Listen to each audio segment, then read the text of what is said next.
والقانتین والقانتات، عاجزی کرنے والے مرد، عاجزی کرنے والی عورت. میں نے رات کو بھی کہا صحابی رسول سے نظر آ گئی ابو ذر، نبی پاک صلی اللہ علیہ وسلم کے سامنے. جبریل امین دوڑ کے آ گئے اور آ کے عرض کرنے لگی امنا کی لال،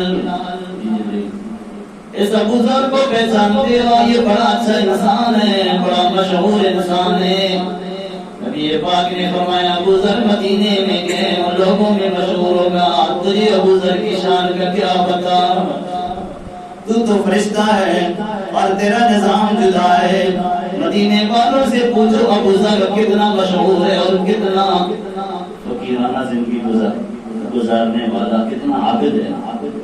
جبریل نے کہا اللہ کے پیارے پیغمبر اتنا مشہور مدینے میں نہیں ہے جتنا مشہور ہمارے ہاں فرشتوں میں ہے.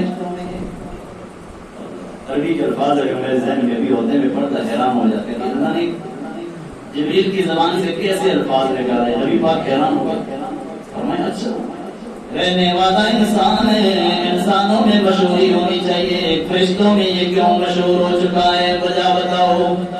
جبریل عرض کرنے لگے اللہ کے پیارے پیغمبر یہ چلتا پھرتا ہے، اس کی عاجزی دل میں موجود ہے اور کہتا ہے میں کچھ بھی نہیں ہوں، میں سب سے کم ہوں.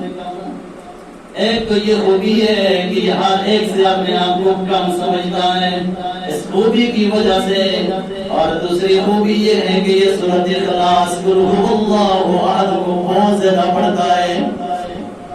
ان دو خوبیوں کی وجہ سے یہ فرشتوں میں اتنا مشہور ہے جتنا مشہور مدینے کے لوگوں میں نہیں.